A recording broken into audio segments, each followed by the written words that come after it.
Esto se llama Diplomado en Campesinado y Educación Rural.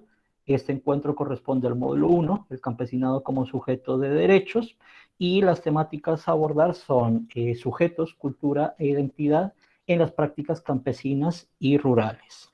Ustedes tienen la presentación de este servidor que les habla, que es un poco lo que les había mencionado Alejandra hace unos instantes, con lo cual yo me salto ese fragmento de la presentación y antes de comenzar a hacer las aproximaciones teóricas, quisiera dar los agradecimientos formales al Grupo de Estudio de Escuelas e Infancias Rurales de la Universidad Pedagógica Nacional de Colombia, liderado por Jairo Arias Gaviria. También quiero agradecer a la Educación Educativa El Tesoro del Líbano Tolima, a la Red de Trabajo Trenzar Memoria, Red de Memoria y Cultura en América Latina y el Caribe. Y también quiero agradecer formalmente al Sistema de Aprendizaje Tutorial SAT y al Instituto Técnico Industrial del Líbano Tolima, puesto que sin todos ellos el encuentro de hoy habría sido imposible. Así que muchas gracias y gracias por la invitación que me hicieron extensiva, compañeros, compañeras.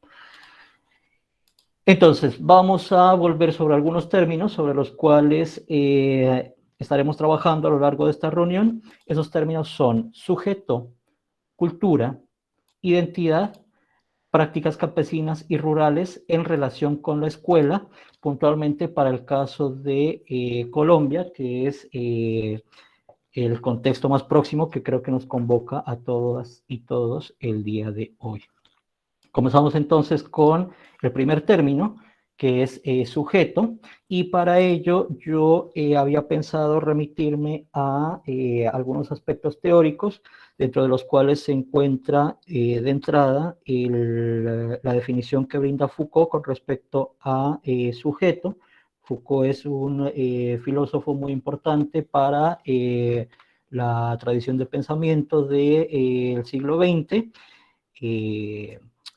Principalmente es conocido por sus aportes sobre los estudios acerca del poder y obviamente dentro de los estudios acerca del poder se encarga de abordar esta temática del sujeto. Lo traigo a colación, lo traigo a mención, a pesar de que por ahí los que están un poco en tema se enteraron hace algunos meses, Foucault tuvo unos inconvenientes de índole social, político, legal, por algunos nexos que se encontraron con prácticas sexuales pedófilas que dificultaron un poco su reputación en el plano académico. Pero al margen de todo eso y tomando los planteamientos teóricos, las propuestas teóricas de Foucault con pinzas y en relación con los temas que nos convocan, me parece que esa teoría o esas teorías que él plantea nos pueden servir para llevar a cabo el encuentro del día de hoy. Entonces, dentro de la teoría de Foucault, él propone el término de sujeto, él propone una definición para el término de sujeto como alguien que está sometido a otro a través del control y la dependencia, y también como alguien que está atado a su propia identidad por la conciencia o el conocimiento de sí mismo. En todo caso, ambos significados sugieren una forma de poder que subyuga y somete. Es decir, nosotros estamos sometidos, estamos supeditados por otro u otros, pero también estamos sometidos y estamos supeditados por nuestra propia identidad, nuestra propia conciencia. Y eso es lo que nos hace justamente sujetos bajo la perspectiva de Michel Foucault. La pregunta entonces sería pensar quién o quiénes son el sujeto con respecto a qué o quiénes son sujeto, con qué mecanismos de control se consideran como sujetos o qué es lo que los controla en tantos sujetos y qué tipo de dependencia genera esa relación del sujeto con respecto a los otros o al otro, que es el que lo subyuga y lo somete. ¿Bien? Y una segunda perspectiva teórica con respecto a este término de sujeto, la he tomado en este caso de un investigador colombiano pedagogo de movimientos culturales, pedagogía popular, llamado Alfonso Torres, de la Universidad Pedagógica Nacional de Colombia, quien reflexiona sobre el sujeto, y él dice que hacerse sujeto implica un proceso de autorreflexividad, imaginación, capacidad de acción deliberativa. El sujeto para sí significa ser fin de sí mismo, incluye la autorreferencia y la reflexividad, es decir, el poder tomarse a sí mismo como actividad actuante a través de la imaginación. Y entonces aquí vuelve un poco la pregunta sobre quién es con respecto a qué o quién, cuáles son los mecanismos de control, qué tipo de dependencia. Bien. Se sujeto también tanto de forma individual como colectiva. ¿Mm? Y ese ser sujeto depende de la forma en la que cada quien o cada grupo de individuos sea capaz de reconocerse y de tomar conciencia de cuáles son los condicionamientos que le impone el contexto, ¿cierto? Y también al tomar y al adquirir la voluntad de superar esos condicionamientos desde prácticas orientadas por visiones que a futuro le permiten adquirir perspectivas diferentes a las hegemónicas. En el sujeto, en este caso, se condensan las prácticas y las relaciones sociales del entorno, es decir, en el sujeto convergen los discursos de diverso tipo, ¿cierto? Y en tanto sujeto, desde su praxis, no solo reproduce lo que ya está dado, sino que ese sujeto es capaz de realizar, de producir nuevas prácticas y nuevas relaciones. Puede construir una realidad conforme a sus intereses y a las intenciones o propósitos que persiga en su ámbito cotidiano. Bien. Eh, Aquí en esta teoría de Alfonso Torres me parece importante la reflexión que él realiza sobre Hugo Zimmermann, que es otro investigador que se encarga de abordar la temática concerniente al sujeto. Y en el caso de Zimmermann, él se ocupa particularmente de abordar el tema del sujeto social, a quien considera un núcleo colectivo que, compartiendo una experiencia e identidad colectivas, despliega prácticas aglutinadoras, ya sea que estén organizadas o no esas prácticas, en torno a un proyecto, con lo cual se convierte en una fuerza capaz de incidir en las decisiones sobre su propio destino y el de la sociedad a la cual pertenece. Aquí entonces fíjense que tenemos dos perspectivas, ¿no? Por un lado la de Foucault, por otro lado la de Alfonso Torres, y dentro del mismo Alfonso Torres tenemos dos ópticas con respecto a qué tipos de sujetos se pueden constituir. Un sujeto individual, pero también un sujeto colectivo. Y este último, el sujeto colectivo, va a ser especialmente significativo para el tema que abarca al diplomado en su conjunto, como lo es el campesinado. Bien. Hay algunos subtemas o algunos aspectos de ese término que nosotros venimos trabajando hasta el momento y que vienen apareciendo con cierta insistencia, perdón, como lo son, por un lado, la autorreflexión, que puede ser de tipo individual, es decir, quién soy yo, ¿cierto? Pensarme a mí mismo para saber quién soy, por qué me caracterizo, cómo funciono, y quién soy con respecto a quién o con respecto a quiénes. Porque dentro de los procesos de subjetivación, el sujeto se construye siempre con relación a otro u otros. Bien, eso lo vamos a ver un poco más en detalle cuando trabajemos el tema de la identidad. Ustedes se van a dar cuenta en unos minutos. Bien.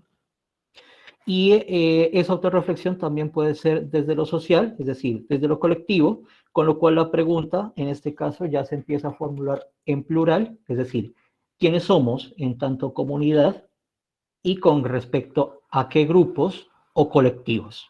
Bien, fíjense que, por ejemplo, en el caso de nosotros como colombianos y puntualmente en el caso de eh, las comunidades rurales, las organizaciones campesinas, quizá es diferente un grupo de campesinos, un grupo de personas que habiten en el espacio rural, que lo habiten en una zona como por ejemplo Cundinamarca, ¿cierto? Los pueblos que están ubicados en el departamento de Cundinamarca, a un grupo de personas que habite quizá en un departamento como lo es el Magdalena, porque desde las mismas condiciones climáticas, las condiciones geográficas, empiezan a marcar cierto tipo de prácticas que van a incidir en quiénes somos, es decir, cómo nos pensamos nosotros con respecto a nosotros mismos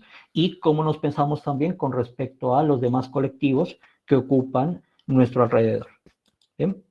Y hay otro término que también me parece importante resaltar dentro de lo que nosotros fuimos viendo en las anteriores definiciones, y es el que concierne a la imaginación, tanto la individual como la colectiva, porque la imaginación, en este caso, más que estar relacionada con aspectos vinculados con la fantasía y con lo irreal, tiene quizá mayor nexo con las imágenes que yo tengo de mí mismo, ¿cierto?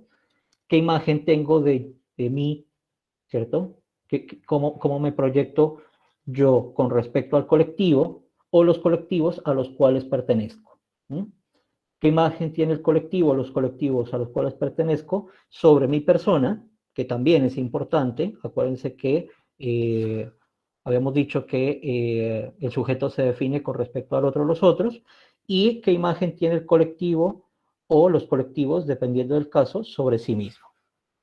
Y obviamente, ¿qué imagen tiene el colectivo acerca de otros sujetos pertenecientes a otros grupos o de estos últimos? ¿Alguien formuló, escuché por ahí el chat? Ah, no, perdón.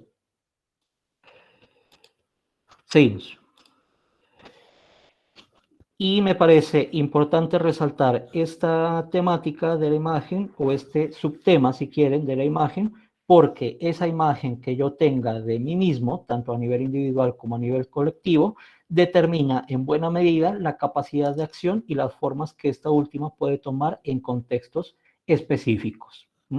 Si yo tengo una imagen de mí mismo como un sujeto pacífico, a quien nunca se le enseñó cómo reaccionar frente a las adversidades, pues justamente al momento de afrontar esos contratiempos, esos problemas que quizás se presenten tanto a nivel individual como a nivel colectivo, muy posiblemente no lo voy a poder hacer porque no tengo una percepción, no tengo una representación de mí mismo interna que me permita llevar a la acción eso que yo pienso sobre cómo poder actuar frente a determinada situación.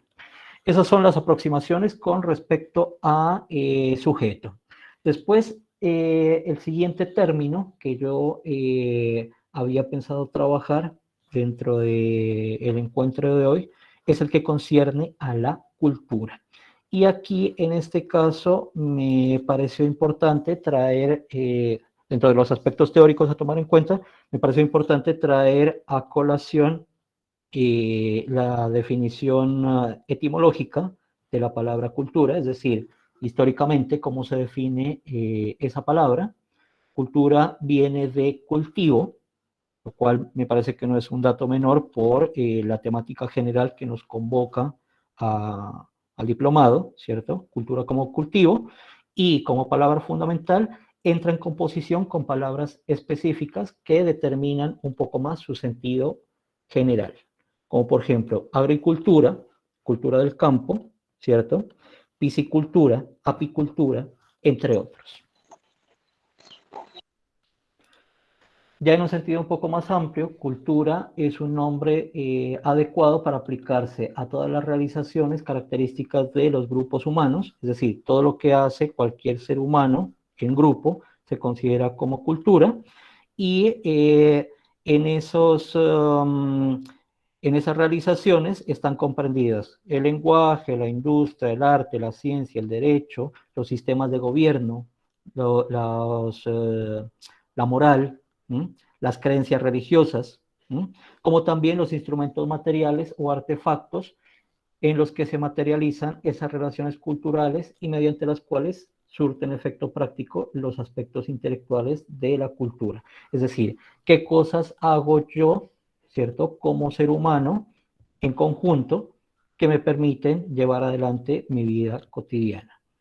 Edificios, construcciones, instrumentos, objetos, máquinas, piezas de arte, medios para la comunicación, sistemas de análisis para esos medios, entre otros. Fíjense que hasta aquí el término de cultura es algo muy amplio, muy general, traído entre otras cosas de la definición más básica del término, haciendo un poco de historia de la palabra, y otra definición que me pareció importante traer a mención en este caso es la que propone un teórico del Reino Unido, Raymond Williams, quien concibe la cultura como sistema significante a través del cual necesariamente, aunque entre otros medios, un orden social se comunica, se reproduce, se experimenta y se investiga. Bien. Tenemos entonces estas definiciones de cultura y en cuanto a la cultura como cultivo, quizá valdría la pena preguntarse qué hacen tanto el sujeto individual como el colectivo del campo y de los espacios rurales para cultivarse a sí mismos. Es decir, mediante qué mecanismos, qué instituciones utilizan para cultivarse a ellos mismos, tanto de forma individual como a nivel grupal. ¿Mm? La escuela, quizá algunas organizaciones de carácter un poco más informal, ¿m? Las iglesias, en algunos casos las parroquias, ¿m? Y por otro lado, cuáles son las instituciones y las formas a través de las cuales lo hacen. ¿M? Eso pensando la cultura como cultivo, ¿m? Cómo se cultiva el sujeto individual y cómo se cultiva el sujeto colectivo. Y pensando la cultura en tanto sistema significante, cuál es el sistema de signos o cuáles son los sistemas de signos, dependiendo del caso, símbolos o representaciones empleados por la población campesina y rural. ¿Será que el campesinado, la población campesina y rural, tienen sistemas de signos o símbolos o quizás representaciones? ¿Ustedes qué opinan? Que sí, de hecho, la cultura se transmite de generación en generación, puede ser de manera directa o indirecta, o uno lo capta en el medio social.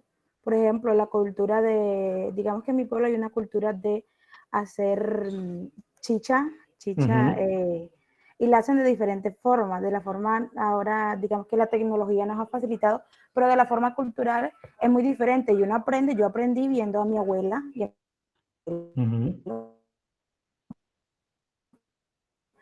Ay, se entrecortó y estaba muy Y buena la entonces, intervención. María, perdón, se me entrecortó la última parte, ¿sabes? Me decías, ¿aprendiste viendo a tu abuela ahí?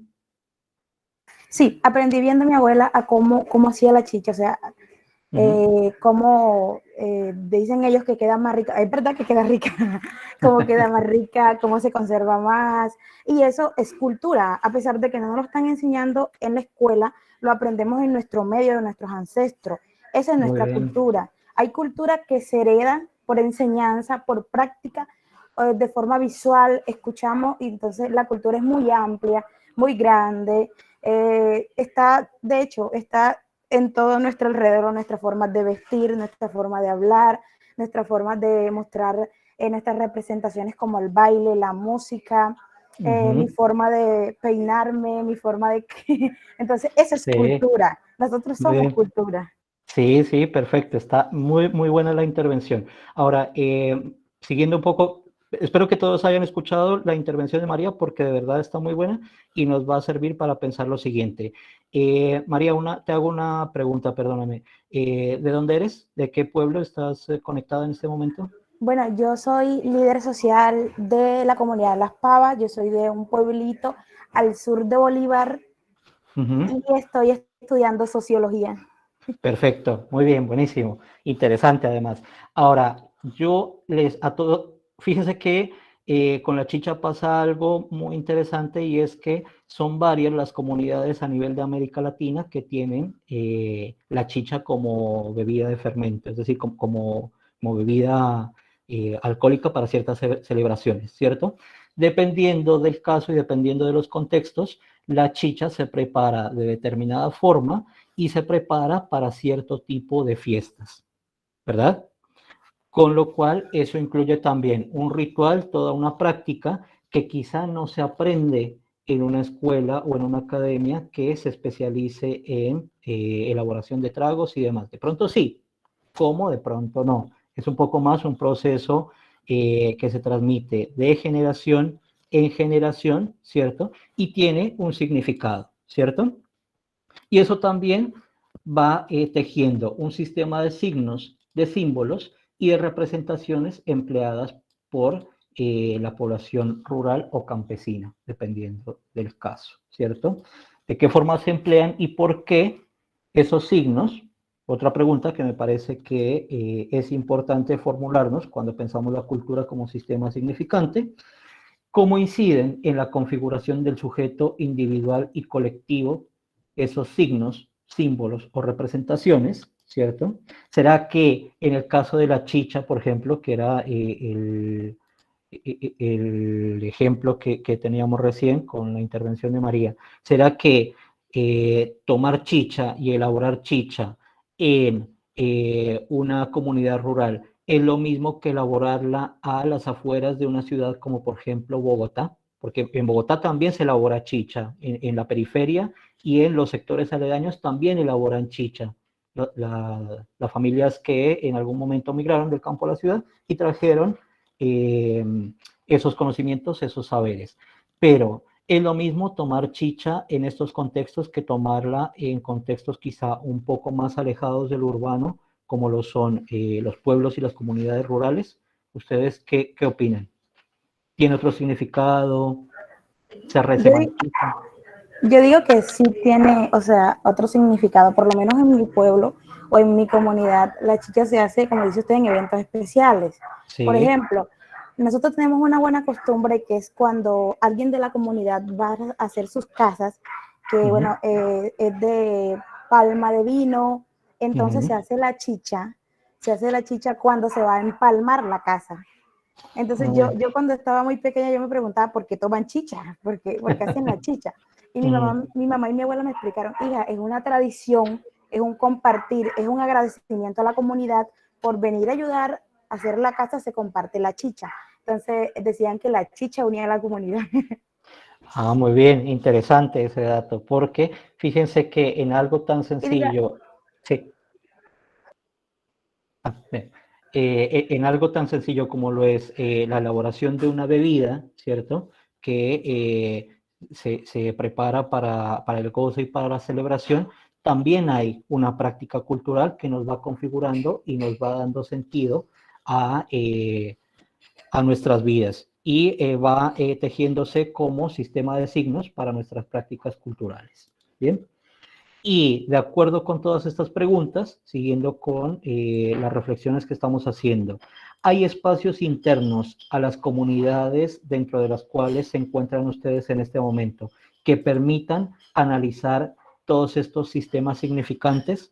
Hay quizá centros de reflexión, hay quizá algunos espacios donde cada uno de ustedes con su comunidad se pueda sentar en colectivo a pensar la cultura como sistema significante. Quizás sí, quizá no, quizás sí, pero no son conscientes de ello porque todavía no lo han autorreflexionado, no se han puesto a pensar en todo esto, pero sí es importante que poco a poco lo vayamos pensando, lo vayamos considerando, porque recuerden que una vez se empieza a autorreflexionar y a pensar el sujeto, ¿cierto? El sujeto como el propio sujeto, un proceso de autorreflexión, ahí se empieza a tejer otro tipo de significado sobre ese mismo sujeto. Se empieza a concebir el sujeto como tal. ¿Mm? Eso entonces con respecto a la cultura, y sigo con otro de los términos que nos convoca a la reunión del día de hoy, como lo es la identidad. Fíjense que en la identidad nosotros tenemos un concepto bastante complejo, entre otras cosas porque nosotros estamos acostumbrados a pensarlo como algo estático, algo que es así desde un comienzo y va a ser así hasta que nosotros prácticamente desaparezcamos de la faz de la Tierra, la identidad como algo que nunca cambia, ¿cierto? Pero en cambio, los estudios y las investigaciones dicen que esa identidad se va modificando con el paso del tiempo. ¿Mm? Eso es importante tenerlo en cuenta porque dependiendo de los procesos de interacción a los que llegue el sujeto, esa identidad va a ir mutando, va a ir cambiando y va a ser diferente en cada tiempo y espacio que ocupe el sujeto. La identidad entonces se define como un conjunto de características físicas y sociales compuestas estas últimas por una red de símbolos y valores, pensamientos, creencias, concepciones, puntos de vista, que definen de modo específico al sujeto. ¿Mm? Esas características, esos rasgos, son producto de la interrelación en grupo, al igual que de la interiorización de reglas de comportamiento, formas de pensar, sentir y actuar adquiridos en sociedad. ¿Bien? Y como les decía hace un rato, poseen un carácter dinámico, con lo cual va variando a lo largo de la vida del sujeto. Sin embargo, algunas investigaciones, como la que realiza Vázquez García y su equipo de estudio, que son los especialistas a quienes yo consulté para este encuentro, ellos consideran que algunos aspectos se mantienen como elementos sólidos que le permiten a ese sujeto identificarse según condiciones como, por ejemplo, nacionalidad, grupo étnico, región, quizá, entre otros aspectos. Ahora, fíjense que en este caso, Vázquez García y su equipo de trabajo definen la identidad con respecto al sujeto individual. Más específicamente, ellos hablan del individuo. Yo, por una cuestión de un poquitín más de precisión de los términos, prefiero referirme al sujeto y ellos entonces lo trabajan como sujeto individual. Pero tomando en cuenta lo que habíamos mencionado hace un instante de Alfonso Torres y los estudios que él hace sobre otros investigadores que también se encargan de analizar el tema del sujeto, esto mismo que dicen acá Vázquez García y su equipo de trabajo puede aplicar para el sujeto colectivo. ¿Mm? Pues ese sujeto colectivo también puede ir cambiando a lo largo del tiempo, a pesar de que haya algunas características que le permitan identificarse según algunas nociones ya preestablecidas. Y entonces, la identidad se instaura como un concepto, una noción que ante todo depende de la diferencia. Yo me identifico con respecto al otro. Y yo soy yo porque me diferencio, ¿cierto? Tomo unos rasgos, unas características que me permiten de alguna manera distanciarme de el otro o de los otros. Y eso es lo que me hace tener identidad. ¿Mm? Y en ese proceso hay movilidad, transformación, cambio, estructuras temporales, ¿cierto? Con lo cual un sujeto no nace, como les decía, determinado con una identidad última, sino que la identidad es un proceso de construcción nunca acabado.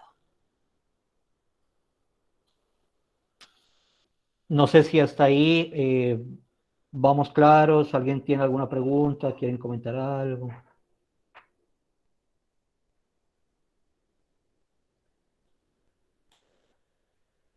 No. Guías locales del comando ahí. Levantó la mano. Sí. Buenas tardes, ¿cómo están? ¿Qué tal? Profe, bueno, Sí. es que desde hace un tiempo yo he tenido, o bueno, con unos compañeros hemos tenido esa discusión, ese debate sobre lo de la identidad, porque hay que tener en cuenta que la identidad es también evoluciona, va cambiando a medida del tiempo y es algo totalmente natural que se debe ir dando. Pero entonces, ¿cómo se hace como para mantener esa parte que realmente identifica a la comunidad? Donde se pierda realmente de ahí haría que, por ejemplo, cambiara drásticamente la cultura que se tiene en el lugar. Entonces, Sí. ¿cómo se hace para mantener arraigada esa identidad y que se permita a ese cambio que viene, por ejemplo, sí, cultural que va a suceder, pero sin que se desarraigue de totalidad? No sé si soy claro. Sí, sí, es completamente claro. Disculpe, le hago una pregunta porque yo lo veo conectado como guías locales de Kumandai. ¿Su nombre cómo es? Profe, mi nombre es Wilmar Rincón, sino que Ah, Guardianes ¿qué del tal, Wilmer? Comandai es la asociación con la que trabajo. No, no hay problema, no hay problema. Yo para referirme a usted. Wilmar me dijo, ¿no? Bien. Listo. Perfecto. No, está muy buena su pregunta porque la identidad dijimos que era un proceso que está mutando constantemente, ¿cierto? Y es cierto que Sí, señor. nosotros de alguna manera necesitamos mantener cierto control para que podamos construir determinado tipo de proyectos a futuro, ¿verdad? Ya sea a nivel individual como a nivel colectivo, porque es importante concebirme yo como persona, concebirme a mí mismo como persona, saber quién soy, siendo consciente de que voy cambiando a lo largo del tiempo, y también a nivel colectivo, saber quiénes somos como colectivo, con la conciencia de que los que somos ahora o lo que somos como colectivo ahora, quizá en 3 5 años ya no vamos a ser lo mismo. ¿Mm? Entonces la cuestión está cómo hacer para trabajar con esos procesos de identidad y de identificación sin que se nos desborde y sin que quizás se nos vuelva algo descontrolado que no podamos manejar dentro de las dinámicas culturales. Creo que una de las cosas que puede contribuir a ello es justamente las prácticas y los procesos de enseñanza-aprendizaje que tienen lugar en la escuela, ¿cierto? Y también en otras instituciones, como por ejemplo, no sé, los procesos de más que los procesos de formación, los procesos de educación que tal vez tienen lugar en el interior de cada uno de los hogares. ¿Mm? ¿Cómo me concibo yo desde casa como determinado tipo de sujeto que está inmerso en una comunidad, ¿cierto? Y cómo me concibo yo como parte de esa comunidad. Sí, Wilmer. Bueno, profe, entonces aquí me resulta otra pregunta. Sí. Si nos vamos a la parte de la identidad que se construye desde el hogar, Uh-huh. ¿cómo hacemos para que esa identidad sea bien encaminada? Porque, por ejemplo, desde ahí es que muchas veces se han producido esas rupturas con la cultura que desde algún momento venía y se ha buscado cambiar. Por ejemplo, me explico, en algún momento hacia la parte rural de mi región, el dicho Uh-huh. era que tocaba que irse de ahí para poder progresar. Sí. Ahora recientemente que está cambiando mucho el modelo económico en el que se maneja, Uh-huh. la gente se está dando cuenta que la ruralidad y, por ejemplo, entre algunas otras cosas, el agroturismo puede permitirles a ellos ese, esa solvencia económica que con una actividad principal, que era la regional, no lo lograban. Entonces Uh-huh. muchas personas están buscando volver. Pero entonces, así como para que no se hubiesen ido, cómo corregimos esa ruptura que se puede causar desde el hogar, y los que vuelven, cómo hacemos para que con lo aprendido, absorbido culturalmente de los sitios en donde estuvieron, no hagan que tampoco se pierda lo local. Y ahí, bueno, es justamente uno de los retos que tenemos todos los que trabajamos con aspectos vinculados a la cultura en sus distintas manifestaciones, porque siempre se mueve como en un ámbito dicotómico, es decir, tiene por un lado lo particular, ¿cierto? Y por otro lado tiene lo general. Entonces, por ejemplo, no sé, en su caso, supóngase que usted se encuentra inmerso en una comunidad, ¿cierto? En el departamento del Tolima, con unas condiciones, unas características muy particulares. Pero recuerde que esa comunidad, primero, es una comunidad dentro de tantas que conforman el departamento. El departamento es apenas una división política para organización estatal, demás, ¿cierto? Pero a su vez tiene otras localidades que quizá delimitan su misma localidad, no tanto desde lo político, sino más desde lo geográfico.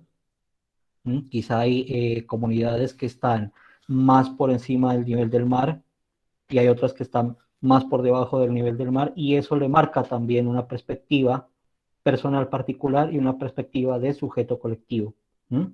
Y a su vez está inmerso en otras dinámicas, como son las dinámicas nacionales, ¿cierto? ¿Cómo me pienso yo como sujeto individual con respecto a la nación colombiana? Y cómo me pienso yo también en otros ámbitos un poco más extensos, como por ejemplo lo latinoamericano y lo global. ¿Mm?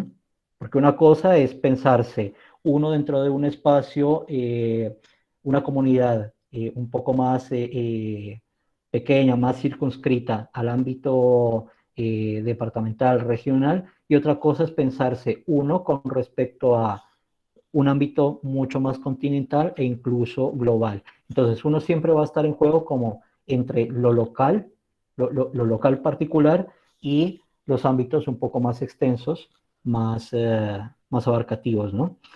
Y ahí la cuestión está en realizar procesos de negociación cultural, diría yo. ¿Qué tanto de mis prácticas culturales, de mis procesos culturales, puedo rescatar yo, ¿cierto? Para no dejar de existir como sujeto cultural, y qué otras cosas tengo que empezar a considerar en relación con las comunidades que me rodean a nivel próximo, pero también las comunidades más lejanas y más abarcadoras, más abarcativas. No sé si la respuesta fue clara y Sí, profe, responde. aclaró varias dudas que tenía. Bien, perfecto. Es todo un tema porque siempre tengo que estar como en este juego, ¿no? Lo local, lo que yo soy en este tiempo, espacio, en este momento, pero también cómo hay otras coordenadas un poco más extensas que también me están delimitando el juego. Ahora cuando pasemos a ver el ejercicio práctico, quizá lo vamos a poder trabajar con un poco más de detalle. Ana, sí, Carolina Ruiz, Hola, profe, buenas tardes, ¿qué tal? compañeros y compañeras. Pues para mí es muy interesante este tema y me parece que hay que tener presente una dimensión muy importante que es la económica y lo que veíamos en las clases pasadas también desde la parte política, cómo eso también se relaciona y nos afecta y nos determina de cierta manera la cultura y la identidad, porque hay presiones externas que aunque tengamos libertades, no nos permiten ser como autónomos, ¿sí? Y pues una de las cosas que uno, pues a nivel individual, en mi caso, busco es pues ser libre, estar feliz, estar tranquila, ¿sí? Poder hacer lo que me gusta, bueno, esas cosas, y creo que a partir de ahí uno va definiendo esa identidad en lo individual y empieza a proyectarse hacia lo colectivo, y pues uno quiere también para los demás lo que para uno es bueno, ¿no?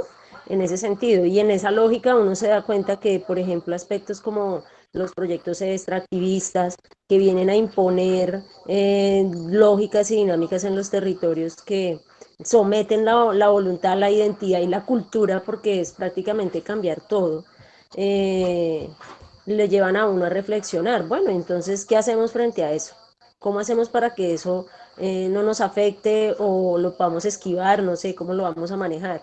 Y ahí lo que usted dice es súper clave, es con la educación, ¿sí? La educación y la sensibilidad es lo que nos va a permitir generar eso que plantea Wilmar. ¿Cómo hacemos que ante esas intromisiones o llegadas, idas y venidas, no se pierdan esos aspectos bonitos de la cultura que de pronto nos han generado un equilibrio, una armonía con el entorno y nos ha permitido pues convivir, ¿sí? ¿Cómo hacemos para que eso no se pierda pero también aceptar que los cambios son necesarios, ¿sí? Y van a ocurrir, ¿sí? Entonces, uno dice, no, pues ahí nos toca es sensibilizarnos a todos, generar proyectos, programas, acciones que contribuyan a conservar esa identidad, esa cultura que queremos rescatar, y en eso tenemos que ser autónomos como individuos y como comunidades desde lo local, partiendo de ahí, y en las mismas organizaciones en las que uno llegue a participar. Sí, entonces era más como un comentario, profe y compañeros, que me suscita pues la clase y los comentarios de los demás. Muchas gracias. Perfecto, gracias a ti, Carolina. Muy bien. Sí, es todo un problema porque fíjense que dentro de los sistemas de análisis cultural hay un modelo de análisis, quizá a algunos les suena conocido, están familiarizados con esto, y es el modelo de centros y periferias. ¿M? Entonces, hay unos centros que son urbanos, son espacios metropolitanos que se imponen por encima de las periferias que están quizá un poco más identificadas con lo que está en los límites, lo que está quizá por conquistar, son terrenos que a veces se identifican con eh, espacios donde no hay civilización. ¿M? Y esos modelos, a pesar de que ya tienen varias décadas, ¿cierto? Y que ya están replanteados, están empezando a reformularse, esos modelos todavía tienen alguna vigencia en ciertas prácticas y ciertos mecanismos de imposición legal, de imposición estatal. Entonces, es cierto que nosotros de alguna forma estamos justamente sujetos a este tipo de dinámicas, pero el hecho de que estemos sujetos a ello tampoco nos impide estar sujetos a nosotros mismos. Es decir, ahí entramos en pugna respecto a qué es lo que nos pide, ¿cierto? La dinámica política, legal, jurídica y demás, pero a su vez, qué es lo que nos demanda la dinámica individual de nosotros como sujetos individuales y nosotros como sujetos colectivos dentro de determinada comunidad. ¿Cómo hacer para que nosotros, como sujetos individuales, no perezcamos dentro de las distintas prácticas que llevamos a cabo en la vida cotidiana? ¿Y cómo hacer para que ese sujeto colectivo al cual nosotros pertenecemos tampoco deje de existir a pesar de todos los contratiempos y de todos los cambios que son cada vez más abruptos, ¿cierto? Por las imposiciones políticas, las imposiciones legales a nivel nacional, a nivel regional, a nivel nacional y a nivel internacional, ¿no? Bien, sigo un poco con lo que tenía para mostrarles.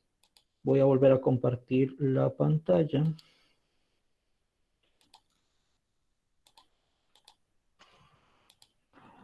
Hacíamos entonces este recorrido teórico, ¿cierto? Una aproximación teórica de algunos aspectos, algunas nociones a tener en cuenta. Y entonces todo lo que dijimos hasta el momento adquiere unos matices más complejos cuando se observa a la luz de casos específicos, como por ejemplo el de las prácticas campesinas y rurales en Colombia.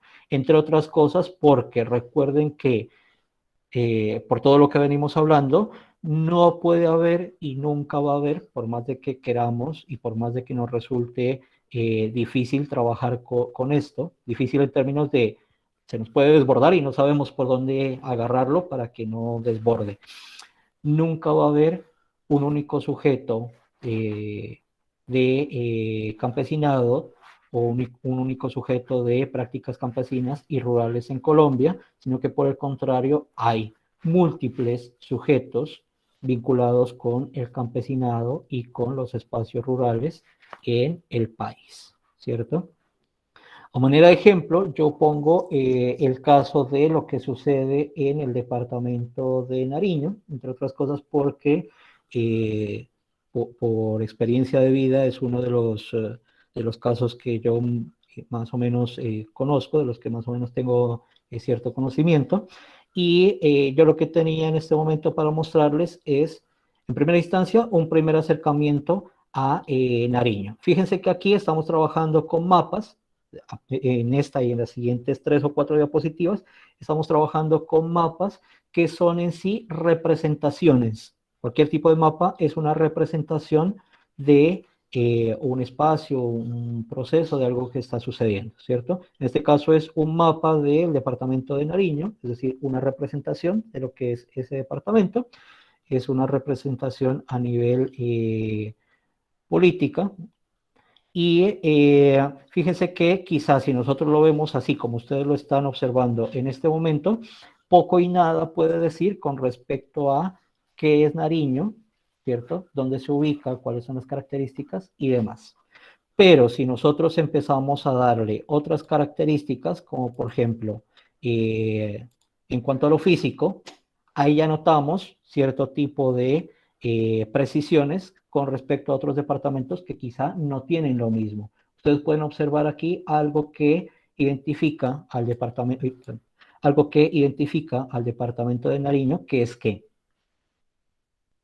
hay algo que sucede al sur de Colombia, en este departamento, que no sucede en los demás El departamentos. volcán. Tiene que ver con el volcán. ¿Qué es? Es algo que sucede única y exclusivamente en Colombia, en este punto, y El, no sucede en ningún otro espacio de los que comparten la cordillera de los Andes. ¿Qué es? ¿El carnaval? No. ¿El carnaval? El No. carnaval es una práctica cultural, pero piensen un poco en geografía. ¿Qué pasa a nivel físico en Nariño que no pasa en ningún otro departamento que tiene cordilleras en Colombia?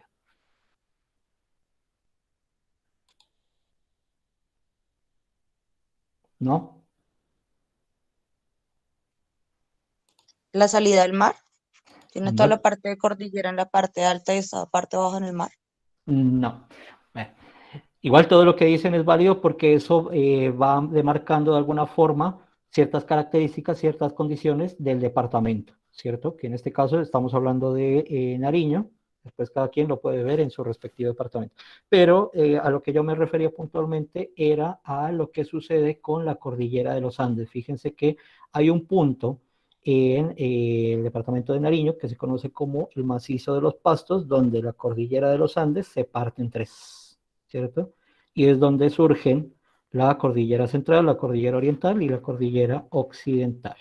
Eso digamos que a nivel de relieve se puede observar aquí en este mapa físico que ustedes están observando al lado izquierdo de la diapositiva, y obviamente eso marca un sistema de climas cuyo correlato es un sistema de prácticas agrícolas, prácticas rurales muy situadas en tiempo y espacio, que quizás si ustedes se mueven un poco más hacia el occidente del departamento, esas mismas prácticas ya no van a estar o pueden estar con otros matices.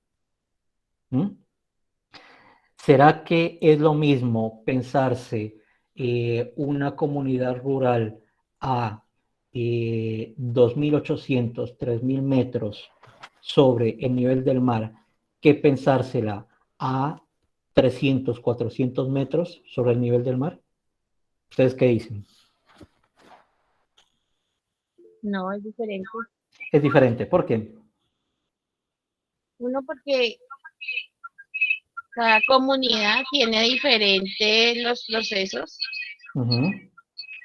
tanto de acuerdo a la climatología. Entonces es diferente quienes estamos ubicados en clima frío, porque hasta nuestras actitudes son diferentes como campesinas. Entonces, dice alguien, hasta el hecho de ponernos la ruana y cómo la ruana hace parte de nuestro atuendo, pero también de nuestras características y personalidad como campesinado. Somos más introvertidos, a Sí. diferencia del campesinado de clima cálido. Pero dentro de ese espacio, pues tenemos otras características que son mucho más fuertes frente al proceso organizativos. Entonces, hay diferencias tanto en lo cultural como en el clima, como en las prácticas agrícolas, agropecuarias. Sí, muy bien, Luz Dari. Bien, está muy buena la intervención. Ahora, tengan en cuenta que esto no implica caer necesariamente en definiciones, en conceptos, en percepciones esencialistas. Es decir, no es que por el hecho de que cierta persona que proviene de una zona de clima de montaña necesariamente va a ser así siempre, sino que más bien en sus prácticas, en sus procedimientos del día a día, ¿cierto? Hay cierto tipo de actividades que quizás son distintas a las que se realizan en zonas como por ejemplo el departamento de Risaralda, ¿m? O el departamento de La Guajira. ¿Había levantado la mano alguien? María del Carmen. Sí, profe, yo quería opinar acerca de eso, que no necesariamente tengo que, o sea, no necesariamente, con lo que usted explicó, no necesariamente tengo que, pues, practicar o soy mejor con una cultura y la otra, porque eso, pues, no va ahí. Eso, pues, depende de qué practico yo, porque yo puedo ser costeña, pero no puedo practicar las costumbres, el baile, la gastronomía que me, digamos, que me representa como costeña. Puedo practicar otra cosa porque somos libres de escogencia, de práctica. Y pues esto varía, esto no es como que algo que está ahí influenciado siempre, es algo variativo y algo que uno escoge. Entonces, pienso que hay libertad por esa parte. Sí, sí, sí, está muy bien. Eso es justamente lo que yo quiero recalcar y la aclaración que yo hago con esto de no hay que caer en definiciones, en nociones esencialistas, porque ahí estamos cayendo en cuestiones de estereotipo y los estereotipos son dañinos, tanto para la persona que los concibe como para las personas que son víctimas de los estereotipos. Y aquí no, está muy buena la aclaración, María, muchas gracias. Y aquí fíjense que no se trata de quién es mejor con respecto a quién, ni quién está por debajo de quién, sino que más bien hay que reconocernos en la diferencia, que es justamente el proceso de identificación y de identidad. Ni mejor ni peor, nunca. Ni a nivel regional, ni a nivel local, ni a nivel nacional, ni a nivel global. Simplemente diferentes. Y por supuesto, cada quien después puede elegir en función de lo que desee y puede autoconstruirse, autorreflexionarse. Alguien, Wilmar iba a intervenir y yo me parece que le corté. Sí, profe, no, pues que lo otro acotando a lo que ya han dicho los compañeros, aportando también es de aclarar que entre esas mismas franjas altitudinales existen también una gran cantidad de diferencias, porque no es solo decir que no, que vivió mal, o sea, una cultura generalizada hacia las costas va a ser la misma en todas las costas. Y por ejemplo, nosotros acá en Colombia nos damos cuenta de ese cambio tan diferente que hay en Costa Pacífico, Costa Caribe, que aunque tienen muchas cosas similares, por ejemplo, algún acceso a algún tipo de recurso para hacer algunos platos o cosas que se parecen, que pueden utilizar ingredientes similares de base, el resultado final es otra cosa muy diferente que caracteriza siempre a ese tipo de región. Y lo mismo podemos hablar de las montañas, no es lo mismo una parte cultural en la parte media hacia arriba, Colombia, yendo hacia el norte, por ejemplo, hablando a nivel de montaña, de la cordillera, que compararnos con la parte sur, que sería pues más hacia los Pastos, más hacia el Cauca. Son lo mismo, aunque hay muchas cosas similares, tanto en cultura, tanto en vestimenta, tanto en gastronomía, al momento de mirarse específicamente cada uno de los lugares, los cambios son tremendos. Sí, muy bien, muy bien, muy bien. Claro, de hecho, intenten hacer la comparación. Vuelvo y les digo, no para establecer quién es mejor y quién es peor, porque ahí no van a hallar nada. No, las conclusiones que van a sacar a partir de este análisis de quién es mejor, quién es peor, siempre van a ser bastante pobres, más allá del tipo de análisis que realicen, porque No hay ni mejor ni peor, simplemente hay diferencias y cada quien se reconoce y se diferencia del otro, toma distancia a partir de esas diferencias. Hagan la comparación de aquellas regiones dentro del país que tienen justamente los sistemas de montaña, como lo mencionaba recién el compañero, o aquellas regiones, aquellas zonas que tienen salida al mar. Quizá hay objetos, hay prácticas que se asemejan, se parecen, pero nunca van a ser iguales, ni van a ser las mismas, y tampoco tienen por qué serlas. A lo que voy con todo esto es, cada espacio y cada sujeto que habita ese espacio está, como se dice en filosofía, está situado. Tiene unas coordenadas precisas en tiempo y espacio. Ni mejores ni peores. Simplemente son las coordenadas que le permiten alcanzar su identificación, su definición como sujeto.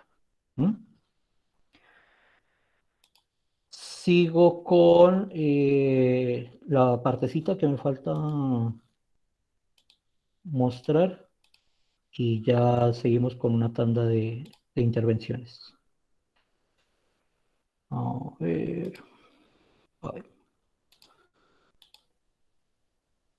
Ustedes están viendo en este momento la pantalla, ¿no? Todavía no. ¿No? A ver.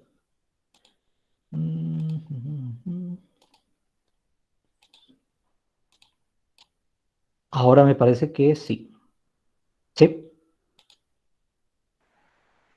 Sí, ya. Perfecto. Bien. Bueno, fíjense que tenemos entonces el mapa físico, ¿cierto? Con algunas características. Tenemos la ubicación del departamento, que es el ejemplo que venimos trabajando en este caso, el departamento de Nariño, y acá ya lo encuentran un poco más definido con respecto al resto del país, ¿cierto? Tiene una ubicación muy precisa. Y si ustedes toman esa misma representación, ese mismo mapa, ya con cada uno de los departamentos, con su nombre, su delimitación en el espacio, ahí ya ese departamento que nosotros teníamos como ejemplo, el departamento de Nariño, ya adquiere otras características y ya adquiere otra forma de identificarse, ¿cierto? Fíjense que está un poco más próximo al Ecuador con respecto a otros departamentos como Cundinamarca, como el Amazonas, ¿cierto? Como Antioquia, entre otros. Y eso también marca un proceso de identidad, ¿cierto? Que me permite a mí, como sujeto colectivo vinculado a este departamento, construirme y tomar conciencia de mis prácticas culturales. Y si yo amplío la perspectiva de lo que estamos hablando, Colombia en América Latina también tiene unas condiciones y unas características que lo delimitan en tiempo y espacio. En América Latina, en todo el continente, ¿cierto? Porque, así como dijimos que el sujeto se define con respecto al otro, a los otros, en el caso de los sujetos colectivos, que vendrían siendo los pueblos, las comunidades que habitan estos países, también sucede eso. Y aquí estamos pensando a nivel general siempre, ¿no? Es decir, de lo más particular a lo más global, pero partiendo desde algo ya un poco más extenso, como lo es un departamento, porque después habría que pensar qué es lo que sucede en cada una de las localidades, en cada uno de los municipios que conforman ese departamento y cuáles son las prácticas que tienen lugar en cada uno de esos espacios dentro del mismo departamento. Que eso es distinto también. Y ni mejor ni peor, es diferente, acuérdense, es diferente. ¿Qué sucede entonces con las prácticas rurales en relación con la escuela? Tenemos entonces el modelo de escuela, ¿cierto? Tal cual lo conocemos muchas y muchos, la escuela como esa institución de origen europeo, llegada a América a través de los procesos de colonización, que quedó después a partir de los procesos de independencia, quedó arraigado en cada uno de nuestros países, nuestros territorios, frente a esos conocimientos, esos saberes que yo puedo adquirir en las prácticas rurales de mi localidad, donde yo me encuentro inmerso, ¿cierto? Y fíjense que en cada uno de los casos hay procesos de enseñanza y procesos de aprendizaje. Hay unos que quizá están sistematizados de cierta forma y hay otros que están sistematizados de una manera completamente diferente. Pero en ambos casos hay procesos de enseñanza, procesos de aprendizaje que permiten que esas prácticas, esas actividades de la comunidad se lleven a cabo en el día a día, ¿cierto? Yo, para las consideraciones que vienen de aquí en adelante, había tomado el documento de Arias Gaviria, Jairo Arias Gaviria, que les había compartido a través de las indicaciones del blog en la guía. Y tenemos por un lado pensar en lo siguiente. La educación para lo rural, en el caso de Colombia, ha seguido un modelo totalmente occidental y tradicionalista, ¿cierto?, que ha llevado a que desaparezca la práctica de saberes, costumbres del campesinado. Es decir, fíjense que si retomamos lo que nosotros habíamos visto en la diapositiva anterior, generalmente esa educación rural, esa educación pensada para lo rural, está pensada siempre desde modelos importados, ¿cierto? Modelos que, si bien quedaron arraigados en nuestros contextos, ¿cierto?, tal vez no responden 100% a lo que sucede en nuestros respectivos contextos. Eso por un lado. Y por otro lado, una cosa a tener en cuenta es el tema del campesinado como una población con procesos organizacionales, sistemas simbólicos y prácticas culturales siempre inacabadas. Están siempre inconclusas. Son de alguna manera consideraciones que trazan coordenadas para esa educación rural que tiene lugar en cada uno de nuestros espacios. María del Carmen Torres. Sí. Profe, quería comentar algo acerca de la educación. Bueno, como todo bien sabemos, aquí todos hemos sido estudiantes, lastimosamente en la escuela se imparte el conocimiento o la metodología de la historia de Europa, o sea, es un eurocentrismo. Sabemos la historia de Europa, sabemos cómo se compuso, los momentos más importantes, pero lastimosamente no tenemos conocimiento a fondo de nuestro país, de nuestra cultura, de nuestras lenguas, y es bastante complicado porque no conocemos nuestra identidad, o sea, no hay una materia que se dedique a estudiar las lenguas indígenas o la cultura colombiana más a fondo, sino que nos las dan como de relleno. A mí me la dieron como en grado quinto, cuando estudié las regiones y hasta ahí. Y yo siempre veía que me hablaban todo de Europa y yo decía, bueno, ¿será que en ese tiempo Colombia, pues, literalmente... Ay, María, perdón, ¿sabes qué es su intervención? ¿No se pronunciaban o solamente era Europa? Sí. Bien, perdóneme. Sí, No, perdón, le interrumpo, María. Es que su intervención está muy buena, pero se está entrecortando la comunicación, ¿sabe? No sé si es una cuestión mía o si por ahí sí puede creo que retomar. es mi internet. Sí, Ah, ya. pues habíamos quedado en la cuestión del eurocentrismo, las Sí, enseñanzas que se imparten en la escuela con sí, en respecto a la Europa. Sí. escuela son bastante centradas en la historia, el arte que se impartía en Europa, o sí, todo lo que venía directamente del exterior. Y no nos enseñaban como que lo nuestro, nuestra cultura, nuestras lenguas, nuestra historia, sino que todo, de hecho la historia está contada desde pues Europa, porque la historia de Colombia está escrita por europeos, no está escrita como que digamos por esta persona representante de los indígenas escribió cómo era el otro punto de vista de la colonización o de eso. Entonces yo me ponía a analizar que en el colegio yo decía, bueno, ¿será que en esa época Colombia no hacía literalmente nada? Porque hablamos del renacimiento, de la peste negra, y yo decía, bueno, eso no afectó a los otros continentes, a los otros países, que solamente hablamos de Europa.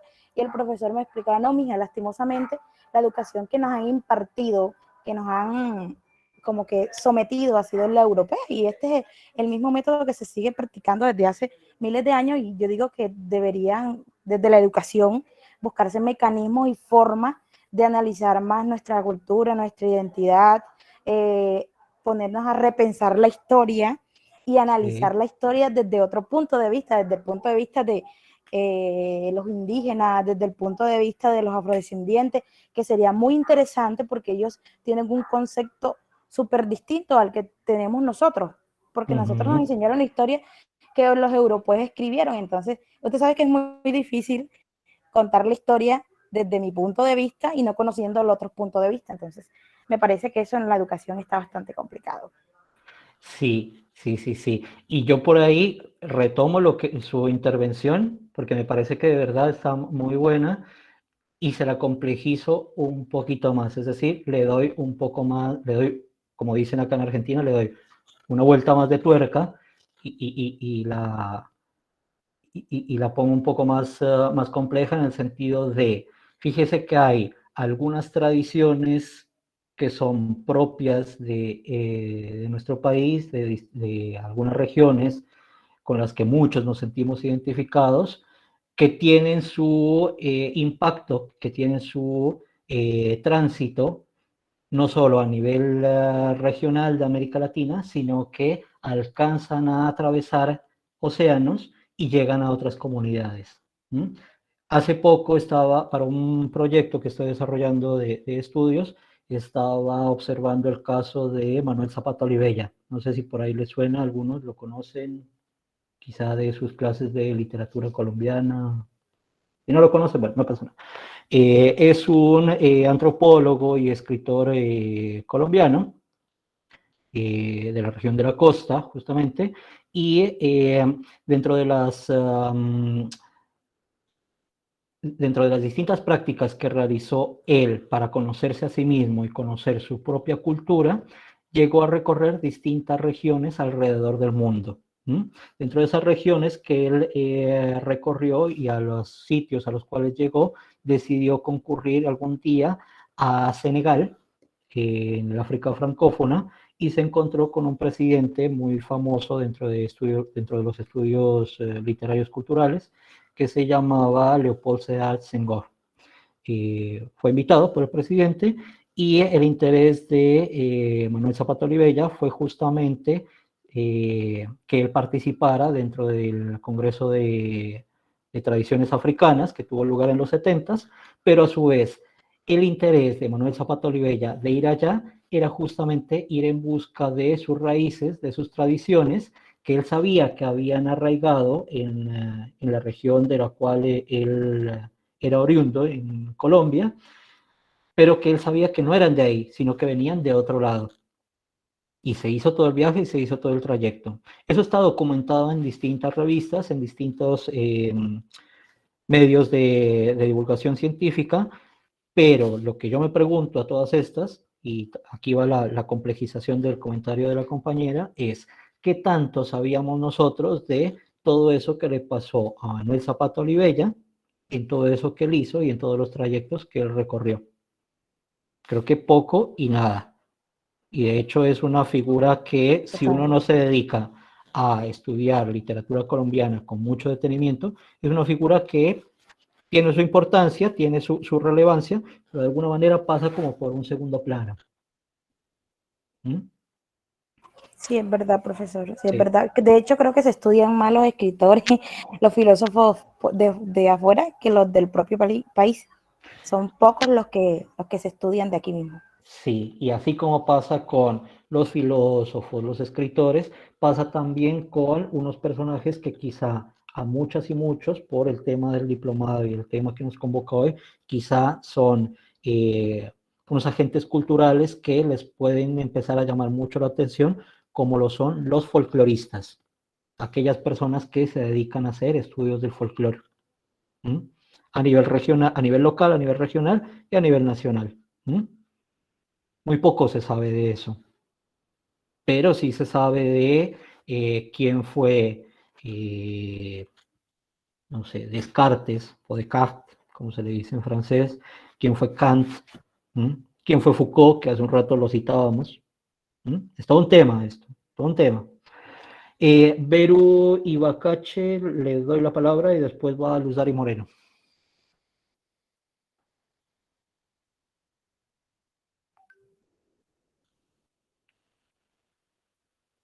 Beru y Bacache. Hola. Sí, ¿qué tal? Bueno, yo estaba escuchando atentamente todas las intervenciones que estuvieron haciendo. ¿Sí? ¿Se escucha? Sí, sí. Buenas. Y claro, bueno, lo que decía recién la compañera, yo creo que la problemática de la educación eurocentrista con esta, bueno, con esta colonial insistencia de erradicar la identidad y el origen, las culturas y la historia de los pueblos, especialmente de los pueblos originarios de América Latina, no se da solamente en Colombia. Yo soy en Pasa y yo tengo familia en Argentina y algunos amigos en Perú igual. Y la insistencia en enfocar la educación de erradicar nuestro origen, nuestra identidad, es transversal. O sea, si nosotros conversamos con alguien, no sé, de República Dominicana o de México, de Argentina, de Brasil, la problemática va a ser exactamente la misma. Y quisiera apuntar también a esto que usted dijo antes sobre ciertas diferencias súper marcadas en los territorios de Colombia, regionales, comunales, a nivel, no sé, los que están en la parte del Pacífico y en el Atlántico. Tenemos,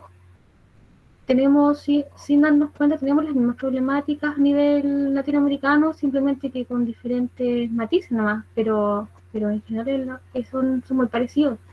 Eso quería decir.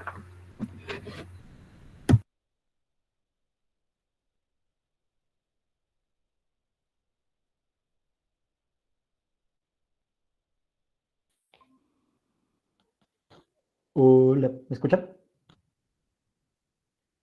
Sí, se escucha, parece que a usted se le va a internet. Sí, pero algo raro pasa con mi red. Pero bueno, pensé que se había cortado. Está muy bueno lo que dices, Beru, porque eso también nos permite, fíjense que esto funciona como una especie de mamushkas. ¿Saben lo que son las mamushkas? Sí, unas figuritas rusas. Exactamente, las famosas muñequitas rusas que van una dentro de otra, ¿se acuerdan? Entonces, es como si en un plano local, regional, las problemáticas fueran las mismas con distintos matices, ¿cierto? Y no es gratis que pase eso, porque acuérdense que una de las cosas que durante mucho tiempo, ahora ya va cambiando un poco la situación por las distintas dinámicas culturales, los medios de comunicación y demás, pero durante mucho tiempo, principalmente durante los 60, 70, 80, algo que nos unió a 100% a todas y todos a nivel regional fue el tema de pensarnos América Latina como una sola América Latina, ¿cierto? Más allá de los matices, más allá de todos los bemoles que puede haber dependiendo del sitio y dependiendo del tiempo en el que se piense. Pero no es gratis lo que tú apuntas, Beru, porque esas problemáticas de borrado, si se quiere, esas problemáticas de omisión y de desconocimiento de sujetos locales, sujetos individuales situados en tiempos y espacios específicos en América Latina, esa omisión no es gratis si se piensa en los procesos más amplios que tienen lugar a nivel global, ¿cierto? Es decir, cómo se piensa, por ejemplo, la cultura el día de hoy. No en términos de cultura alta, cultura baja, sino la cultura. ¿Qué es tener tecnología al día de hoy? ¿Qué es ser sujeto en el mundo? ¿Qué es ser alguien que se mueve por el mundo? ¿Y qué es pertenecer al mundo? ¿Mm? ¿Qué pasa si yo, por ejemplo, no me guío por prácticas de ubicación digital, tecnológica a partir del GPS, sino que me ubico a partir de coordenadas de sol naciente, sol poniente?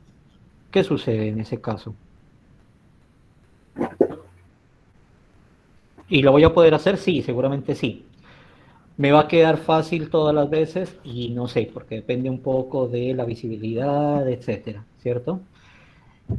Voy a compartir las mismas prácticas que comparten mis semejantes. De pronto en comunidades específicas, sí.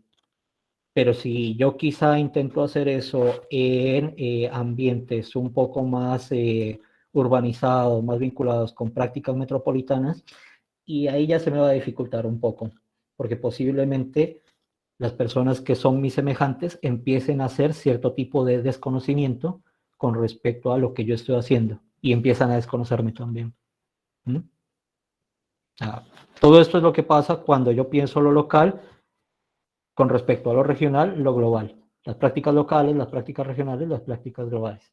Y es cierto que las prácticas locales tienden cada vez más a disminuir y a ser borradas de los sistemas de análisis y de los sistemas de reflexión, ¿no? Es verdad, eso es lo que dices. Sí, yo quería sumar además que, bueno, yo hace poco leyendo, investigando, interiorizándome más con los pueblos originarios, que acá en Chile está muy en boga la reivindicación a las culturas ancestrales.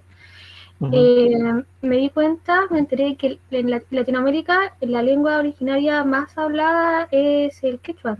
Y sin embargo, en los países lo que menos nos enseñan, lo que menos nos enseñan es quechua, sino que inglés. Ese es el idioma que siempre nos están llamando a aprender como obligatoriedad, pero no las lenguas que más se hablan en nuestros países, las lenguas originarias.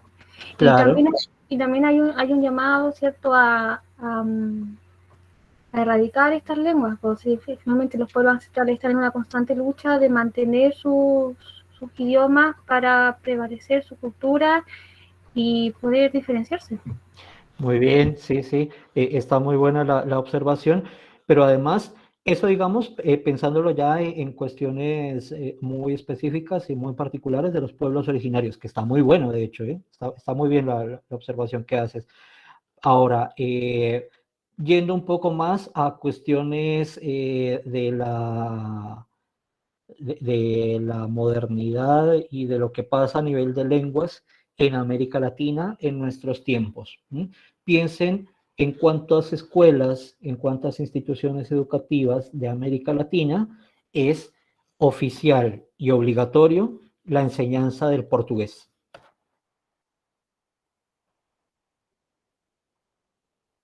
Sí, bueno. No se enseña. Y para ellos mismos el español tampoco, porque yo conozco, yo me he visto en contextos donde hay brasileños y no tienen idea del español y tampoco se los integran. Saben más inglés que español, de hecho. Exactamente. Y es súper absurdo si al final lo pensamos cuando hablamos de lo latinoamericano, como que quedamos los que hablamos español y los brasileños como por hermandad igual los consideramos, pero a la hora de comunicarnos es complicado, siendo que entre el portugués y el español igual uno puede ahí champurrear y entenderse, pero en la base no hay una intención desde las institucionalidades de la región a que haya más conexión entre países, entre pueblos. Exactamente, sí, sí, eso es cierto. Hay un desconocimiento en ese sentido. Fíjense que en ese caso hay un desconocimiento del otro. Y no es, entre otras cosas, no es cualquier otro. Políticamente, económicamente, quizá tiene los medios suficientes para hacerse conocer, pero nosotros no lo reconocemos o lo reconocemos por otras cosas, por el fútbol, por la caipirinha, por los carnavales, etc. Luz Dari, ¿iba a intervenir? Sí, profe, ¿y me escuchas? Que tengo como problemas de internet. Sí, lo escucho. Va Luz Dari y después va María, que también quiere intervenir. Ok, profe, pues bueno, digamos que quería hacer como una claridad. Siempre he pensado que desde la diferencia es que se construye. Creo que hubo una mala interpretación en mi anterior intervención. Y frente a la educación rural y la educación en el campesinado, efectivamente nosotros no tenemos una propuesta de pedagogía popular, una propuesta que nos lleve a contextualizarnos, porque inclusive la misma comunidad, las mismas comunidades no aceptan ese poder salirnos de ese, digamos que esa cuadrícula que nos tiene el Ministerio de Educación con los derechos básicos de aprendizaje donde nadie se puede mover. Y el campesinado necesita una educación diferente. Hablábamos y no tengo mucho conocimiento si existe algo que diga pedagogía de la montaña, porque pues muchos de nosotros decimos es que la montaña enseña, y las relaciones ecosistémicas, la relación de nosotros como campesinado con el ambiente, empíricamente nos enseña mucho. Y desde ahí creo que las grandes potencias han hecho que el campesinado sea de los más fuertes y más, digamos, que tenga un amplio conocimiento, no solamente de su territorio, sino con una visión de mundo. Entonces, debería uno empezar a hablar de escuelas de liderazgo juvenil campesino, debería empezar a hablar de todo el proceso de lo que nos enseña el ambiente y la relación con el ambiente, independientemente de donde nos ubiquemos. Pero entonces, si la pregunta base, profe, es, ¿su merced conoce autores, pedagogos que hablen no solamente de la pedagogía rural, sino de la pedagogía de la montaña, de la pedagogía del río, de toda esa parte y cómo hacer esa articulación con las áreas del conocimiento que fortalezca ese proceso de educación rural al que todos le apostamos para fortalecer no solamente nuestros derechos como campesinados, sino la defensa de los territorios? ¿Sabe qué es lo que pasa en ese caso? Está muy buena la pregunta, pero ¿sabe qué es lo que sucede en ese caso, Luzari? Que más allá de que sea una pedagogía de la montaña o una pedagogía del río o una pedagogía de la llanura, independientemente del contexto rural al que nos refiramos, no va a ser una única pedagogía, porque la pedagogía, los procesos de enseñanza y aprendizaje están, en tanto práctica cultural, están situados también en tiempo y espacio y están circunscritos a condiciones económicas, condiciones políticas y condiciones sociales. Y obviamente condiciones culturales. Es decir, la montaña que, por ejemplo, en su caso, su merced se puede encontrar en su comunidad, quizá va a ser una montaña diferente a la que se encuentra tal vez Ana en su comunidad, o a la que encuentra quizás Beru en Chile, ¿cierto? Porque son montañas, ¿cierto? Pero las prácticas y las interacciones que tienen lugar en esos espacios, más allá de que sean montañas, son diferentes por los mismos procesos culturales y por las mismas condiciones sociales y políticas y económicas, obviamente. Entonces, no hay como tal una receta o una pedagogía para la montaña, para las comunidades de montaña, para las comunidades del río, por llamarlo de alguna manera. Pero sí lo que hay es algunos aspectos a tener en cuenta que pueden servir al momento de formular una pedagogía de lo rural y una pedagogía para el campesinado que permitan hacer frente a todo lo que trae consigo el contexto, ¿no? Que el contexto, al ser tal, va a ser siempre distinto en todos los casos. La cuestión es cómo hago yo para reconocer ese contexto, ¿cierto? De qué herramientas epistemológicas, herramientas de análisis puedo dotarme para hacer una interpretación, ¿cierto? Para observarlo, para interiorizarlo, hacer una interpretación y a partir de eso empezar a sistematizar y empezar a trabajar con el proceso de enseñanza y de aprendizaje. No sé si por ahí, creo que la respuesta no es muy alentadora, pero sí quizá le puede brindar luces para que siga buscando, Luz Dari. Hay un investigador dentro del relevamiento que yo estuve haciendo para la presentación del día de hoy. Esto va puntualmente para el caso de los compañeros que están ubicados en Colombia. Y es justamente el profesor Alfonso Torres. Él tiene unas investigaciones sobre pedagogía de más que de lo rural, de lo popular. que tal vez le pueden servir. Aspectos a tener en cuenta, qué es lo que pasa ahí. Eso le puede servir. Y obviamente los textos de, el profesor Jairo Arias Gaviria, que él viene trabajando desde hace varios años, el tema de la pedagogía rural y del campesinado. Por ahí puede empezar más o menos a meterse, a observar qué hay, qué se ha dicho, cuáles son los debates. Profe, y frente a la educación sin escuela. Y lo que hay que ver también qué se entiende por escuela. Porque yo creo que sí se puede. Lo que pasa es que más allá de que haya o no haya escuelas, siempre va a haber un proceso de sistematización de esas dinámicas de enseñanza y aprendizaje. Y ahí, más allá de que salga de la escuela tradicional, del modelo occidental de escuela, e implemente otro tipo de modelo, hay escuela, pero es una escuela distinta. O si quiere, cambie el nombre. Hay una institución que se encarga de enseñar que es diferente a la escuela. La calle. La calle puede ser. Bueno, no sé en lo rural si funcione tanto el tema de la calle o si funciona bajo qué contextos, ¿no? Que también es distinto eso. Pero piensen que, por ejemplo, cuando yo voy a, no sé, por ponerles un caso, cuando yo voy a las prácticas que tienen lugar en las parroquias, con los procesos de alfabetización que a veces lideran algunas iglesias, etcétera y demás. No es propiamente una escuela, a pesar de que sí tiene algunas características y sí comparte algunos rasgos que la acercan y la emparentan con la escuela, pero no es propiamente una escuela.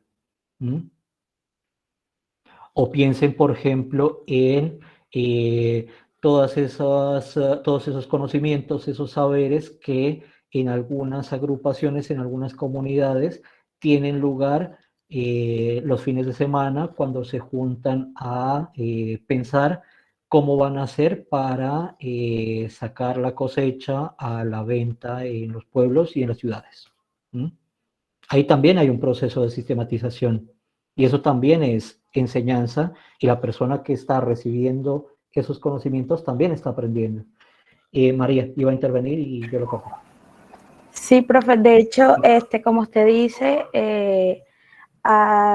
por lo menos hay cosas que aprende la gente del campo. Por ejemplo, digamos que acá hay una práctica que es el sombrero, que le dicen volteado, el sombrero volteado. Sí. Lo hacen en fábrica, pero hay comunidades que se encargan de enseñar, de mostrar la práctica de cómo se teje, de cómo se hace, y no necesariamente lo enseña una escuela o un grupo privado o un grupo, digamos, de profesionales, sino que son los adultos, los ancianos que ya con su experiencia nos enseñan a cómo hacer el sombrero volteado, a cómo hacer mochilas, a cómo hacer... De hecho, a mí me enseñaron a hacer mochilas, bufanda, una persona que no era estudiada. Me enseñó a tejer. Y yo se me hacía difícil porque decía, ¿cómo hago esto? Pero aprendí y ella me decía, usted tiene que aprender lo que la cultura del tejido, porque la cultura de tejer lleva la historia de nuestros ancestros, no necesariamente la educación que da el gobierno, que da ciertos colegios privados, es importante también la educación que te damos nosotros como cultura, transmite esa energía, transmite ese amor por el país, por lo nuestro, entonces no necesariamente tiene que ser una escuela. Claro. No muy bien, María. No necesariamente es una escuela tal cual nosotros la conocemos como la institución venida de Europa e implantada en América Latina. No necesariamente pasa así, pero sí es cierto que hay determinados espacios y determinados grupos que se encargan de formar a sus miembros de sus respectivas comunidades en determinadas prácticas. Sean artesanales, sean de aspectos relacionados con la vida cotidiana, del trabajo, de cómo hacerle frente a las condiciones climáticas, que también pasa eso. Alejandro, ¿tiene levantada la mano? Buenas tardes, compañeros, buenas tardes, profesor. ¿Qué tal? Bueno, yo he seguido muy atentamente la conversación que hemos tenido y me parece supremamente importante resaltar algunos aspectos, sobre todo porque la antepenúltima compañera nos hacía la pregunta sobre la escuela por fuera de la escuela o la escuela sin escuela, que es una pregunta que en Colombia tiene unos antecedentes y tiene algunos representantes. El profesor Oscar nos habla, por ejemplo, del profesor Alfonso Torres. Él es significativo en el ejercicio pedagógico. Yo también citaría al profesor Jairo Arias, porque nadie como Jairo conoce qué es tratar de sacar la escuela de esa forma imaginaria en que la conocemos, esa forma occidental de ejercicio de la enseñanza, y buscar una escuela más colectiva, una escuela del huerto, una escuela del entorno, una escuela de la ruralidad. Realmente, este intento que tenemos con este diplomado, con este proceso de formación, es buscarnos una alternativa nueva a la escuela tradicional. Y yo sí conozco ejemplos, como valga la redundancia, como por ejemplo, el proyecto productivo a nivel del magisterio o a nivel de las instituciones educativas rurales.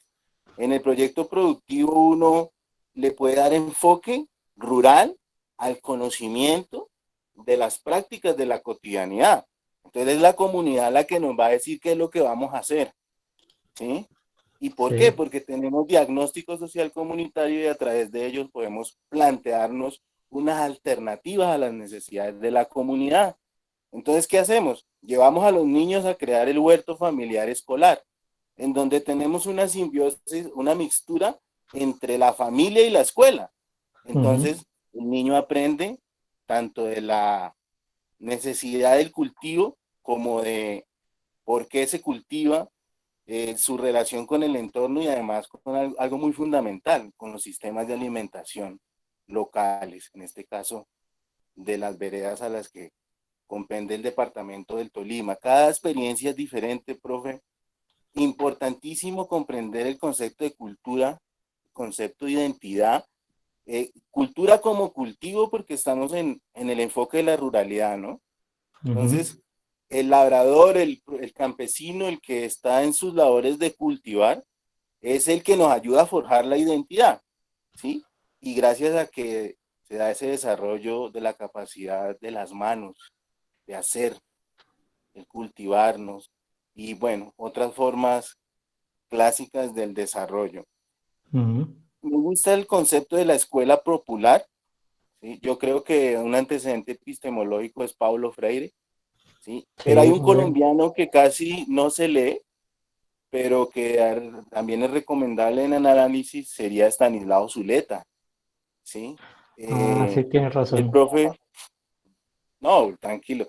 Realmente hay unas posturas bastante críticas y que buscan una alternativa nueva al proceso del aprendizaje. Entonces nosotros no podemos desistir de derrocar los paradigmas. Y esa es la escuela que necesitamos, una escuela que no siga el canon occidental de la enseñanza, una escuela que ayude a estar en relación con el entorno, como lo decía la compañera, que es lo que nos hace más humanos y creo que en ese es el camino que necesitamos. Gracias. Y ahí dejo mi intervención, compañero. No, está muy buena la intervención, Alejandro, muchas gracias. Sí, lo de Stanislao Zuleta, la verdad lo había pasado por alto porque dentro del relevamiento que yo fui haciendo para presentarles lo que traía para el día de hoy, estaban justamente el profesor Alfonso Torres, que ya lo habíamos referenciado, y también al profesor Jairo Arias Gaviria, que también lo habíamos mencionado hace unos instantes. De hecho, recuerden que dentro de la guía, no sé si por ahí tuvieron la oportunidad de consultar la guía que habíamos puesto en el blog. En esa guía estaba sugerido un texto de Jairo sobre el campesinado y la educación rural. ¿Mm? Bastante actual además, está prácticamente recién salido del horno el texto, con lo cual trae a colación los debates actuales y hace un recorrido de los debates que han tenido lugar con respecto a esta temática, ¿no? Sí. Digo, por ahí para los que quieran seguir investigando, quieran seguir consultando. Yo, justamente, la parte final que tenía para mostrarles de la presentación, tiene que ver con ese texto del cual estamos hablando, el de Jairo Arias Gaviria. Fíjense que es 2021. Estas consideraciones de las cuales estuvimos hablando se marcan en lo que propone Jairo en ese documento. Y algo que me parece importante mencionar es lo que desde la perspectiva de Arias Gaviria se considera que se debe generar en las propuestas educativas que tienen lugar en el espacio rural, perdón. Por un lado, la autonomía, ¿cierto?, para adaptar las necesidades de cada entorno y las demandas de las escuelas de cada municipio y de sus estudiantes, padres, familia y comunidad. Fíjense que aquí está el tema de la escuela con respecto a lo local. Y por otro lado, una actitud que permita mantener el principio de elección como individuos, como sujetos, no para fijar posturas en contra de diversos modelos educativos, sino para fundar una nueva propuesta escolar que pueda leer más allá del debilitado sistema escolar vigente. Debilitado, entre otras cosas, porque se pensó como algo generalizado, algo global que pueda aplicar para todos los tiempos, para todos los espacios. Pero recuerden que cada tiempo, cada espacio tiene sus condiciones, con lo cual el mismo modelo no puede aplicar en todos los casos. Y por último, tenía esta reflexión que aparece justamente en este documento de 2021 de Jairo Arias Gaviria, que apunta a la pregunta acerca de si es posible una propuesta de educación rural en la que tengan espacio y tengan cabida esos saberes campesinos, su identidad campesina y una pedagogía de lo rural. O si en cambio la educación que reciben en medio de los ajustes globales y mercantiles basta para hacer frente a sus necesidades y ritmos de vida que tienen cada uno de los sujetos, tanto individuales como colectivos, en las distintas comunidades, tanto a nivel de país, Colombia, como en otros espacios, ¿no? Formular tal interrogante y trabajar en su resolución es una tarea individual situada en coordenadas espaciales y temporales específicas. Eso creo que es tarea de todos y cada uno de los que estamos trabajando con educación rural, prácticas campesinas rurales, procesos de enseñanza-aprendizaje, ¿cierto?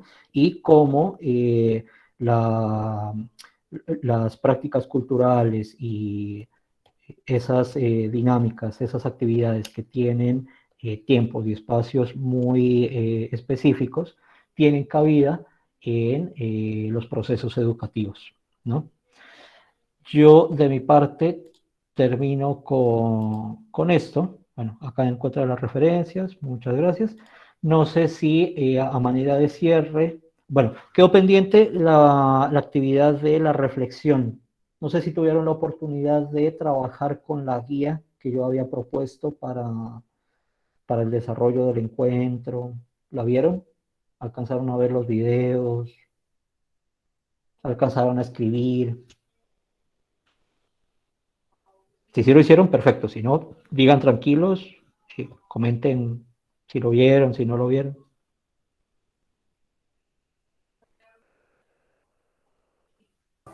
Sinceramente, yo lo vi, profe, pero no a profundidad, porque bueno, tenía un trabajo urgente en la universidad.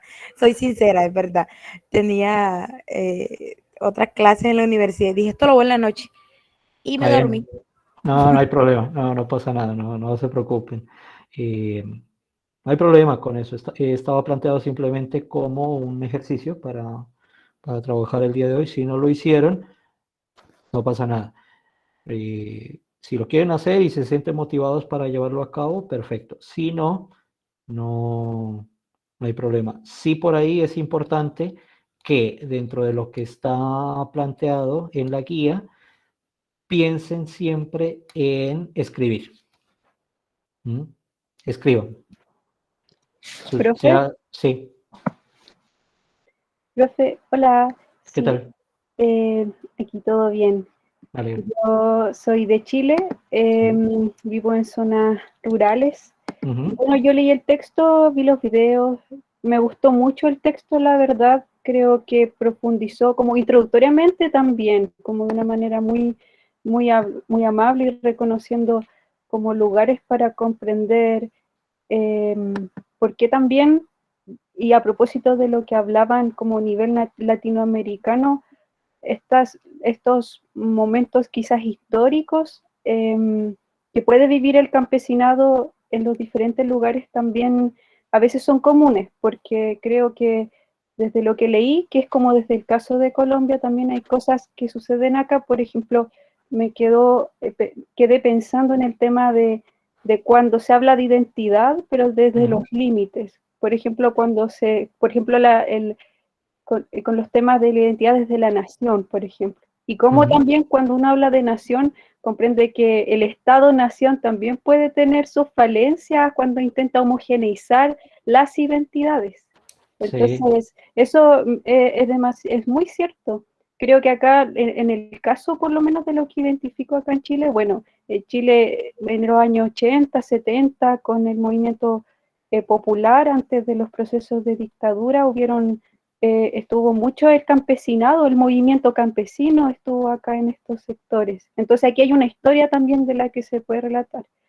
Y también por diferenciar, porque muchas veces también acá hay pueblos originarios, mapuche, pero muchas veces pareciera que fuese lo mismo, cuando no son lo mismo tampoco. Claro. Sí, porque también hay diferencias culturales ahí, hay diferencias de cosmovisiones. Entonces, me gustó mucho el camino que fue haciendo, porque a pesar de que yo vivo en el sector rural, soy mapuche, también yo en mi identidad lo tiendo a confundir un poco, porque también es algo que uno no lo está como analizando constantemente. Entonces, eso, lo dejo mucho para el análisis propio y también desde los procesos históricos de acá. Eso. Muy bien. Gracias, Carmen. Muchas gracias. Sí, la verdad es que el texto que aparece propuesto dentro de la guía es una lectura amena, ágil, que ilustra bastante todo el proceso de campesinado, de educación rural, y bueno, la propuesta que plantea es bastante clara, ¿no? Me parece que se deja leer desde cualquier contexto y eso ayuda a que uno lo pueda trabajar con los estudiantes en estos espacios. Hay una cuestión que me parece interesante dentro del comentario de la compañera de Caroline, y es con respecto a la identidad y la nación. Y es la siguiente: por la forma en la que fueron constituidos los estados en América Latina, es un poco complicado asimilar 100% estado a nación, porque la nación está un poco más emparentada con las mismas prácticas culturales, la misma lengua, las mismas creencias. Y recuerden que dentro de los países que conforman América Latina, cada país está compuesto por distintas comunidades, ¿cierto? Las comunidades de los pueblos originarios, las comunidades afrodescendientes, que cada una tiene sus culturas, sus respectivas culturas, sus respectivas tradiciones, e incluso en algunos casos, por fortuna, conservan sus respectivas lenguas. Y eso hace que dentro del proyecto de Estado-Nación, como uno está acostumbrado a concebirlo habitualmente, hay como que no encajan 100% y tampoco tendrían por qué encajar, porque ahí justamente se empiezan a establecer los procesos identitarios y los procesos de diferenciación que suponen esa identidad. Pero claro, uno cae en cuenta de todo eso recién cuando uno empieza a pensar en qué es la cultura, cuáles son las prácticas culturales, cuáles son los espacios donde tienen lugar esas prácticas. Simplemente para tenerlo en cuenta. Así que bueno, ¿alguien tiene algún otro comentario que por ahí quiera formular? Y les decía, no olviden, más allá de que no lo hayan hecho ahora, no hay problema, pero no olviden que de todo lo que aparece en la guía, si quieren ver los videos, perfecto. Si no los quieren ver, no hay problema. Si quieren pensar las preguntas que aparecen ahí, está perfecto. Si no, no pasa nada. Más allá de todo eso, no olviden escribir. Escribir todas las reflexiones que van teniendo sobre esos documentos, esos análisis, esas interrelaciones que hacen del material que nosotros proponemos, porque escribir es empezar a sistematizar. Y empezar a sistematizar ya implica un nivel de análisis que más adelante les puede suscitar, les puede llevar a prácticas de investigación, a seguir escudriñando, seguir viendo qué pasa en determinados contextos, tanto en contextos propios como en ejercicios de análisis comparado en los que pongan en interrelación su contexto particular con otros contextos, ya sea del ámbito más próximo o de otras latitudes. No, recuerden, no para establecer cuál es mejor y cuál es peor, porque nunca van a saberlo y no tiene sentido ese tipo de comparaciones, sino más bien para saber cuáles son los procesos de identidad, los procesos identitarios que se establecen en cada contexto, cuáles son los motivos que llevan a que se establezcan de esa manera y obviamente cuáles son las diferencias que empiezan a suscitarse y por qué. Después la idea es que esas reflexiones las trabajen con su comunidad, los que tienen perfil un poco más académico, que están más vinculados a espacios universitarios, quizá de ahí puedan salir ponencias, exposiciones, grupos de trabajo, tesis, proyectos de investigación de posgrado. Pero escriban, siempre escriban. Alejandra, no sé si con eso estamos, no sé si por ahí alguien quiere decir algo más. Ya estamos sobre las 2 horas. Listo, profe. Sí, yo creo que ya podemos cerrar el espacio. Muchas gracias, profe Oscar, por acompañarnos el día de hoy. Muchas gracias a todos los que estuvieron presentes y nada, nos vemos el próximo viernes en nuestro 5º encuentro. Buenísimo. Gracias por haber concurrido al espacio. Espero que nos volvamos a encontrar y éxitos. Que esté muy bien. Cuídense. Muchas gracias. Interesante la clase. Me encantaron los temas. Chao. Gracias, María. Gracias, profe. Feliz tarde. Gracias, Alejandra.